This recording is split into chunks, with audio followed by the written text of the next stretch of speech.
Merci au roi,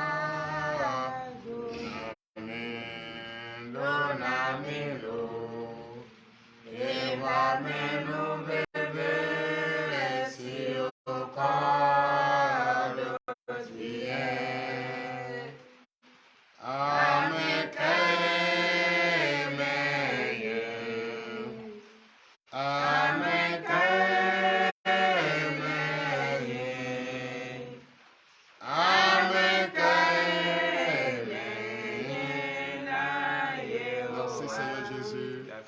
Frères et sœurs en Christ, nous sommes présents dans le lieu où nous évoquons notre Seigneur Jésus, à qui nous confions notre journée. Il nous a fait un très beau temps. Depuis un certain temps, il pleut sur la ville de Commet. Et nous sommes très heureux aussi parce qu'il fait très chaud. Et c'est pour cette raison, mais malgré ça, nous sommes là pour évoquer notre Dieu. C'est l'importance d'abord. C'est ce qu'il faut d'abord. Nous lui rendons grâce. Mais pour commencer toutes choses à présent, nous allons nous mettre à genoux, fléchir nos genoux pour demander le pardon de nos péchés. Demander le pardon de nos péchés, regrettant et reconnaissant que nous sommes dans un monde pécheur. Donc chacun de vous, priez de tout votre cœur et demandez le pardon de vos péchés. L'Éternel des armées, Père, nous te disons merci. Merci, Papa, car nous sommes, malgré le temps, nous sommes venus pour évoquer notre Dieu. Oui, parce que nous regrettons, Amen, que nous avons péché contre toi seul, péché contre ta parole. L'Éternel des armées, Père, pardonne nos péchés. Aie pitié de tes frères et sœurs en Christ. Aie pitié de tes enfants. Aie pitié de tous ceux qui nous regardent de partout nous regardent, parce que nous n'avons jamais cessé de pécher contre notre Dieu. L'Éternel des armées, Père, oui, je reconnais ce matin que je t'ai offensé, que je t'ai renié. Oui, Papa, aie pitié de moi. Aie pitié de ma famille, aie pitié de ce monde pécheur, ce monde qui t'a renié, ce monde qui s'est confié au Dieu aveugle, au Dieu qui ne parle pas, au Dieu mort. Papa, aie pitié de nous. Tu es le seul et l'unique Dieu à qui nous implorons ta grâce. Ô Père, viens nous bénir, viens nous fortifier, viens nous effacer. Oui, une faute est avouée et à moitié pardonnée. Papa, aie pitié de nous et pardonne nos péchés.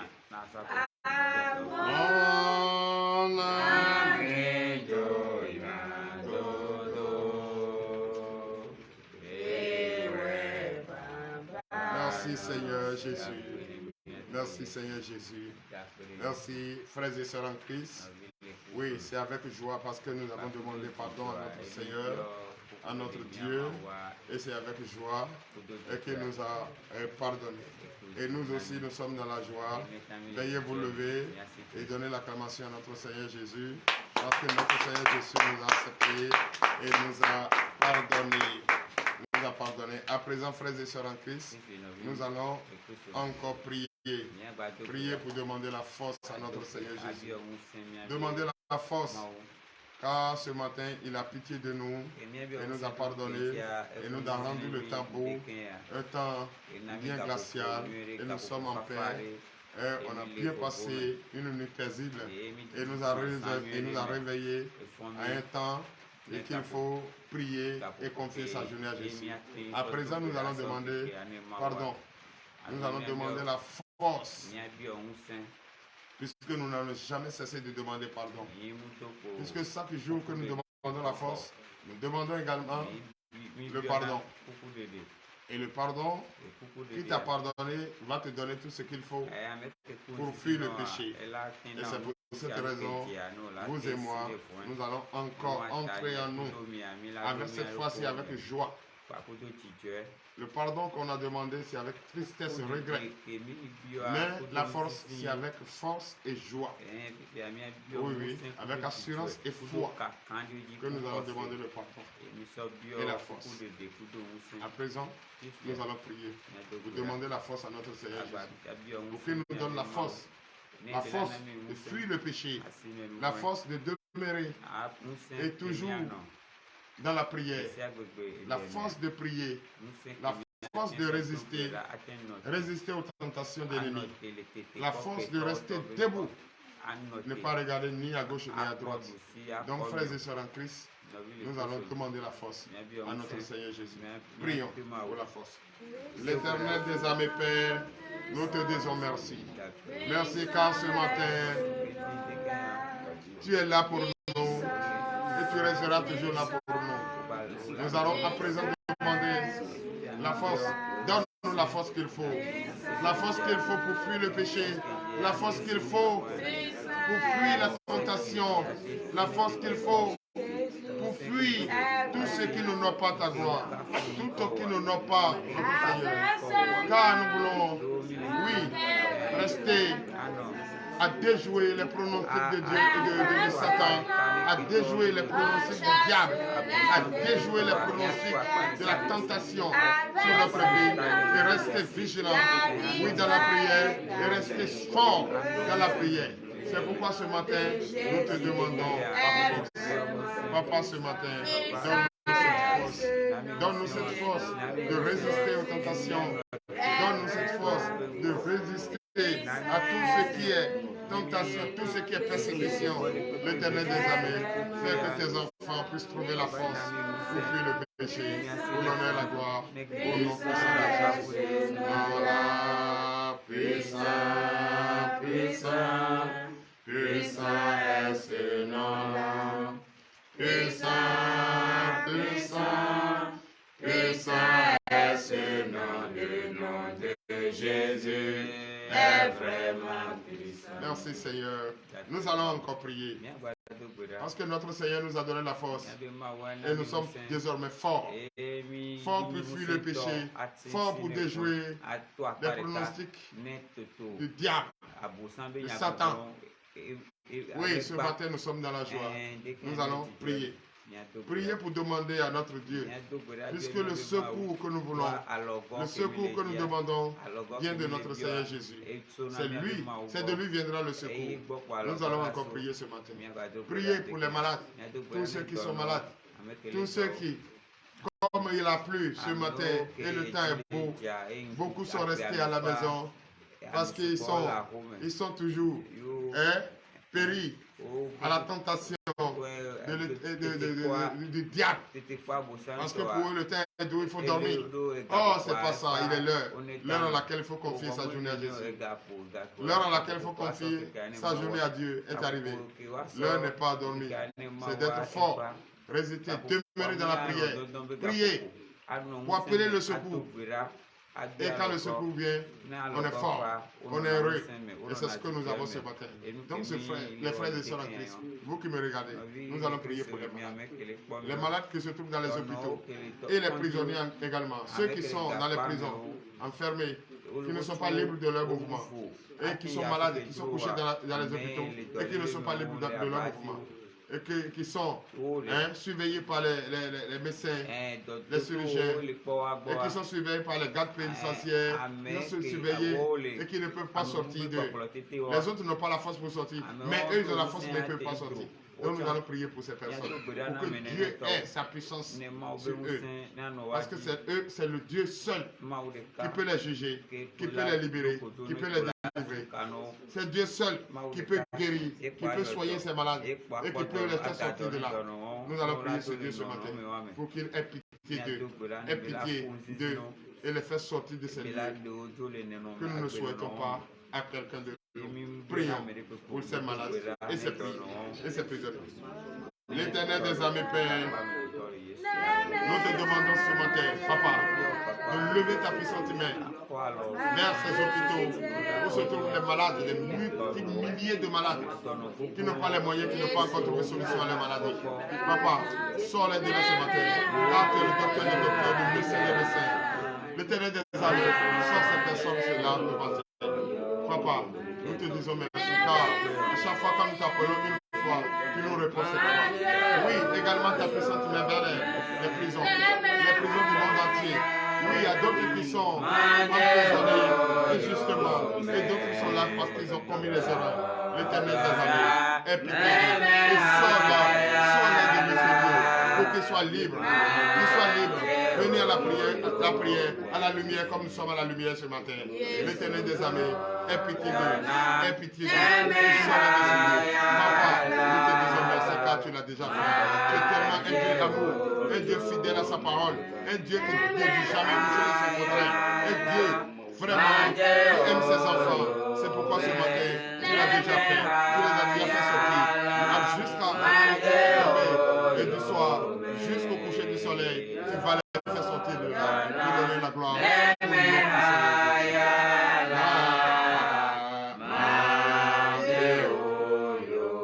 Oui, nous allons encore prier. Prier pour nos frères et sœurs qui n'ont pas eu la force ce matin, la paresse surtout d'être là.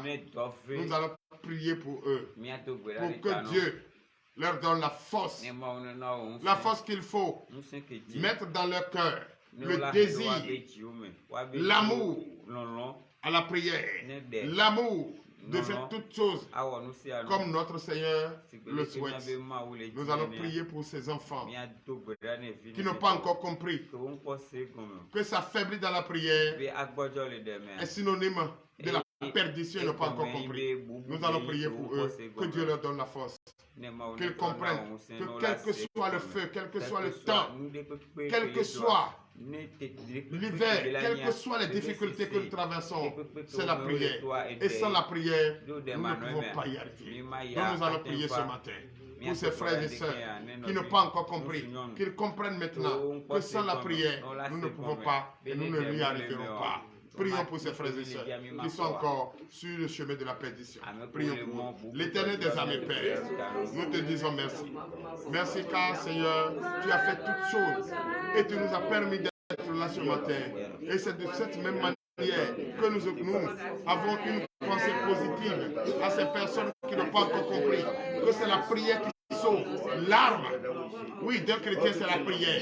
Nous prions ce matin pour que tu donnes encore plus de force à ces personnes qui n'ont pas encore compris, qu'ils comprennent que sans la prière, nous ne pouvons pas y arriver. Nous ne pouvons pas comprendre que Dieu est la lumière, que notre Jésus est la lumière, que c'est par lui qu'il faut aller au Père, que c'est par lui qu'il faut faire toutes choses, que c'est par lui qu'il faut avoir le désir de son cœur, que c'est par lui qu'il faut comprendre, il faut avoir la force que nous cherchons, c'est par lui qu'il faut avoir des milliards que nous espérons, c'est par lui qu'il faut construire des châteaux que nous espérons, c'est par lui qu'il faut acheter tout ce que nous voulons, c'est par lui qu'il faut avoir la nourriture que nous voulons.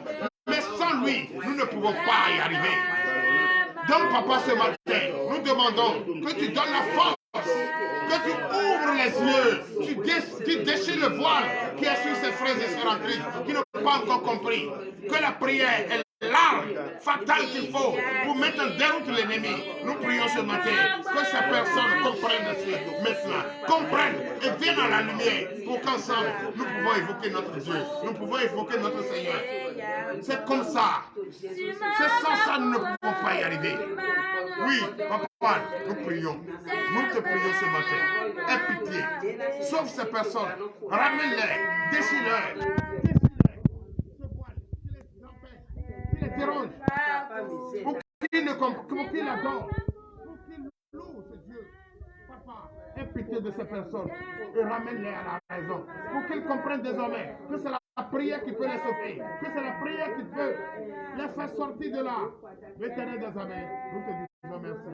Merci car tu l'as fait. Merci Seigneur Jésus. Merci le roi des rois. Merci pour cette prière. Car désormais, nos frères à qui nous avions une pensée positive ont déjà la joie. Et ils seront désormais que là c'est la prière qui peut sauvés. C'est par la prière qu'ils peuvent avoir le désir de leur cœur. Merci, papa. Nous allons à présent, frères et sœurs, prier pour la parole. Oui, nous allons prier pour la parole. Parce que c'est dans la parole que le désir de notre cœur. Nous allons prier pour la parole ce matin. Et ce matin, parce que le monde n'a pas encore compris. Comme les Écritures nous l'enseignent. Et on a compris. Le temps est proche. Le temps est vraiment proche. Et aujourd'hui, nous sommes face aux faux apôtres, aux faux prophètes, aux faux pasteurs. Et c'est eux qui nous dérangent, qui nous mettent dans le doute et que nous sommes mélangés dans notre tête. Que Dieu nous montre ces vrais prophètes, ces vrais apôtres, ces vrais pasteurs, pour que nous ne tombions pas dans la tentation de l'ennemi. Et c'est pourquoi ce matin, nous allons écouter cette parole, ce message qui a été révélé, qu'il faut faire attention, qu'il faut prendre garde, qu'il faut faire attention et prendre garde, demeurer dans la prière pour ne pas tomber dans le filet de ces faux et des faux pasteurs et apôtres, prophètes. Donc ce matin, le message veut nous parler de ça.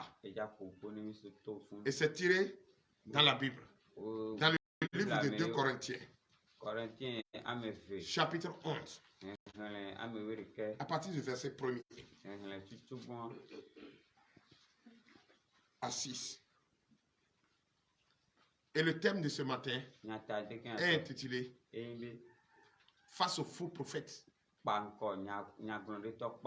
aux faux apôtres, aux faux pasteurs. Nous vous écoutons. 2 Corinthiens, chapitre 11, verset 1er. Oui. Oh, si vous pouviez supporter de ma part un peu de folie, mais vous me supportez. Amen. Veuillez vous asseoir sur la tête de vos ennemis. Si vous pouvez supporter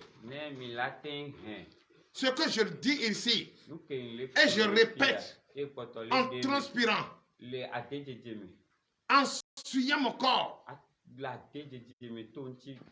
pas péché, le sueur qui sort de moi, avec rigueur, si vous pouvez supporter, supportez le cas, je ne suis pas fou. Je vous enseigne la vérité. Oui. Verset 2. Verset 2. Car je suis jaloux de vous d'une jalousie de Dieu, parce que je vous ai fiancé à un seul époux, vous présentez à Christ comme une vierge pure. Donnez l'acclamation à Jésus. Je suis jaloux. Très jaloux. Parce que je ne peux pas vous annoncer Jésus-Christ, notre Dieu. Et d'autres viendront vous annoncer un autre Dieu mort.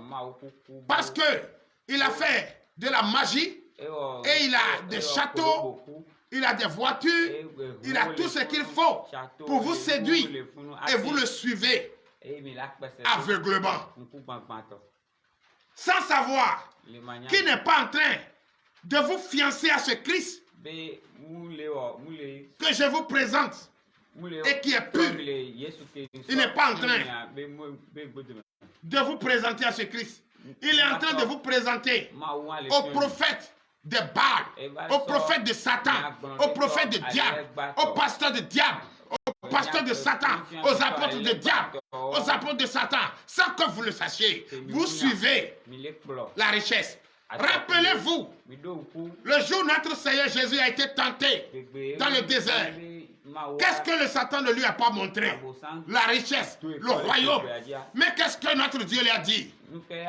Ce n'est pas ça qui fait l'or. Ce n'est pas ça qui fait aussi l'or. Mais la parole de Dieu. Donc ne compte pas sur la fin. Ne pas te confier à la fin aux choses, vanité, et suivre ces personnes.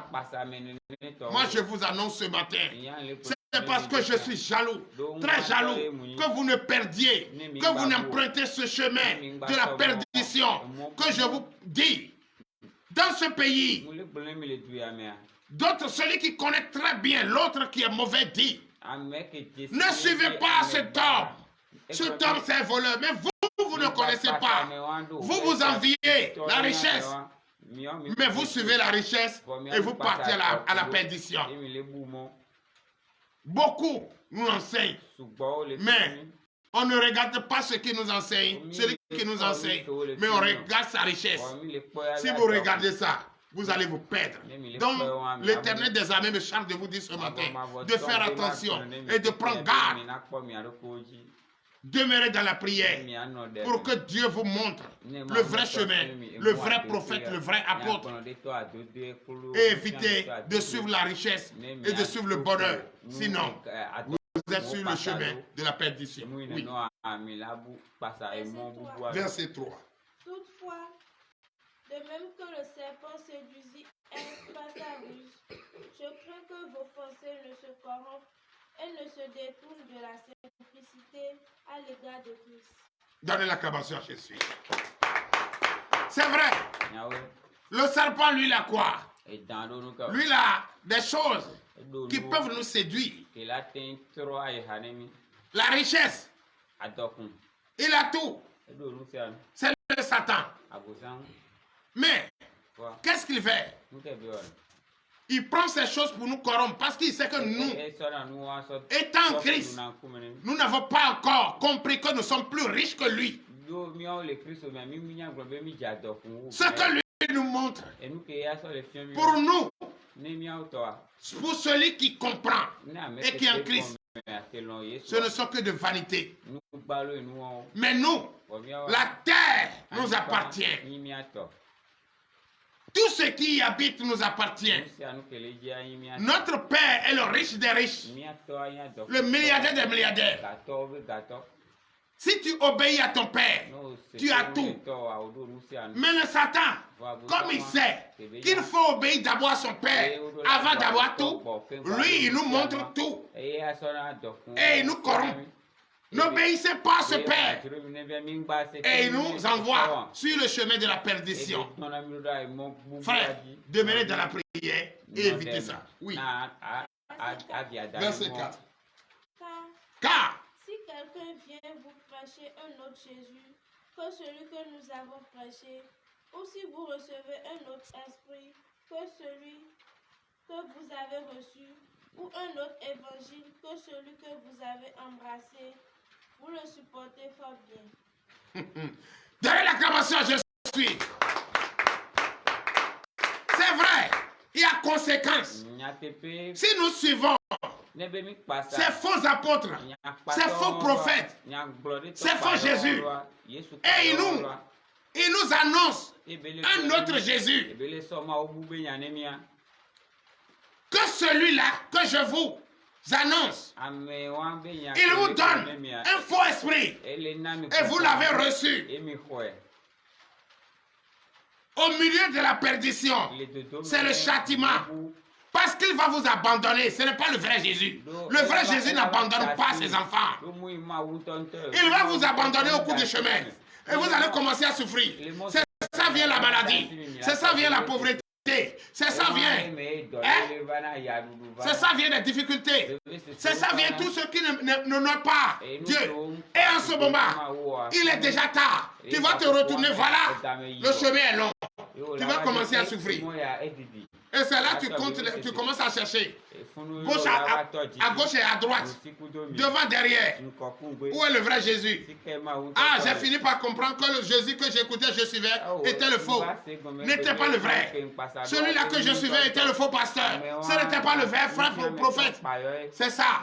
Donc, celui qui demeure dans la prière, celui qui est dans la prière sans cesse, celui qui a pris Jésus comme son Dieu et l'adore, ne tourne ni à droite ni à à gauche, c'est lui qui va comprendre par fini qu'il suit le vrai Jésus.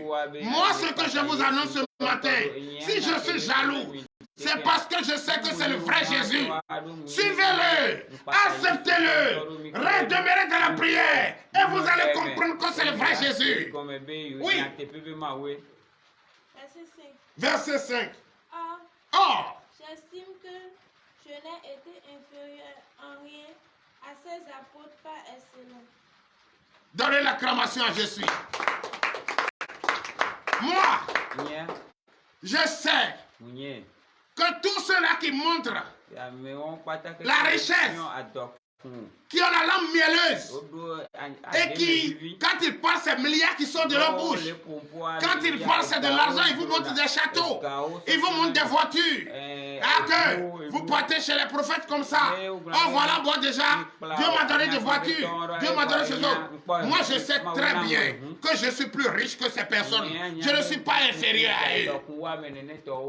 Je suis supérieur, car j'ai Jésus qui domine le monde entier. Et c'est lui qui a créé le monde. Et c'est lui qui a créé tout ce qui est. Et c'est lui qui t'a fait toi et moi son image. Oui.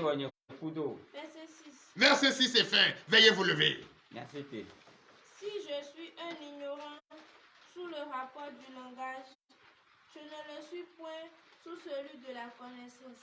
Et nous l'avons montré parmi vous à tout égard et en toutes choses. Donnez l'acclamation à Jésus. C'est vrai. Si souvent, je prêche avec la rigueur, je prêche avec courage, et je ne permets pas à quelqu'un de blasphémer mon Dieu, et que je ne permets à personne de suer mon corps, je ne permets pas à personne de dire le contraire de ce qui est le message qui est enseigné, et de faire le contraire de ce qu'il a reçu comme la bonne nouvelle. Car cette bonne nouvelle que je vous annonce, cette bonne nouvelle ne vous égare point, mais vous êtes sur le chemin qui mène vers le royaume des cieux. Prions pour la fin. L'Éternel des armées, Père, nous te disons merci. Merci car ce matin tu nous as encore parlé. Voilà, nous venons de t'écouter. Nous avons compris qu'il faut désormais garder, prendre garde de soi, tourner cette fois sa langue et demeurer dans la prière. Ne se laissez pas à la tentation, ne se laissez pas suivre ces personnes qui ont la langue mielleuse, qui ont la richesse de Satan en leurs mains. Oui, nous aimons, nous ne sommes pas inférieurs à eux, nous sommes supérieurs. Reconnaissons que nous sommes riches. Papa, ce matin, nous venons d'écouter ta parole. L'heure à laquelle nous allons partir est arrivée. Protège-nous, guide-nous pas, tout au long de cette journée, à la recherche de notre pain quotidien. Fortifie-nous, donne-nous le désir de notre cœur. Ordonne aux anges de nous surveiller, de nous garder, partout où nous irons, tout au long de cette journée, pour l'honneur et la gloire, au nom puissant de Jésus. Ainsi par l'Éternel.